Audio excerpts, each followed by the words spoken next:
নমস্কার বন্ধুরা, কেমন আছেন সবাই? আমার চ্যানেলে সবাইকে স্বাগত। আজ আমি বানিয়েছি বাটার গার্লিক চিকেন। এর জন্য কিছু চিকেন নিয়ে নিতে হবে ছোট ছোট টুকরো করে।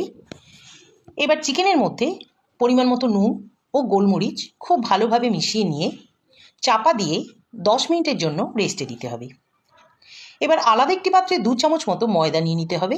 তার মধ্যে অল্প একটু গোলমরিচ মিশিয়ে সমগ্র চিকেনগুলো তাতে দিয়ে দিতে হবে এবং হাতে করে চিকেনের গায়ে মিশিয়ে নিয়ে ময়দাটা পুরোটা মিশিয়ে নিয়ে একটা কোটিং তৈরি করে নিতে হবে। খেয়াল রাখতে হবে যেন সমগ্র চিকেনের গায়ে ময়দার কোটিংটা সমানভাবে খুব ভালোভাবে লেগে যায়।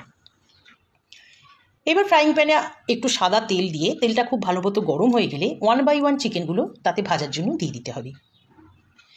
এই সময় গ্যাসের ফ্লেমটা আপনারা মিডিয়াম রাখবেন, খুব বেশি না।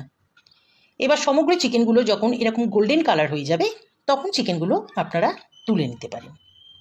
এবার ফ্রাইং প্যানে বেশ অনেকটা বাটার দিতে হবে এবং বাটারটা যখন পুরোটা মেল্ট হয়ে যাবে তখন তার মধ্যে অনেকটা রসুন কুচি দিয়ে দিতে হবে, চপড গার্লিক দিয়ে দিতে হবে।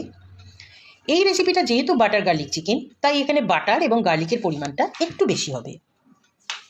বাটার গার্লিক একসঙ্গে নাড়াচাড়া করে নিয়ে আমি 1 চামচ ময়দা দিলাম। এখানে 1 চামচ ময়দা দিতে হবে বাটার গার্লিক সস বানানোর জন্য এবং ময়দাটা খুব ভালোভাবে বাটারের সাথে মিশিয়ে নিতে হবে। খেয়াল রাখতে হবে যেন একটুও লাম্পস বা ডেলা না থাকে। এবার কিছুটা প্লেন জল দিতে হবে। এখানে আপনারা চিকেন স্টকও দিতে পারেন বন্ধুরা, আমি প্লেন জল দিয়েছি। প্লেন জল দিয়ে একটা গ্রেভি বানিয়ে নিতে হবে। জলটা ফুটে উঠলে তাতে পরিমাণ মতো নুন, গোলমরিচ গুঁড়ো এবং খানিকটা অরিগ্যানো দিয়ে গ্রেভিটা বানিয়ে নিতে হবে। এইভাবে গ্রেভিটা বানানো হয়ে গেলে বা বাটার গার্লিক সসটা বানানো হয়ে গেলে তাতে অল্প একটু পাতিলেবুর রস দিতে হবে। বন্ধুরা, এই জায়গায় আপনারা কিছুটা সয়া সস বা ভিনিগারও দিতে পারেন, তবে সেক্ষেত্রে কিন্তু লেবুর রসটা দেবেন না।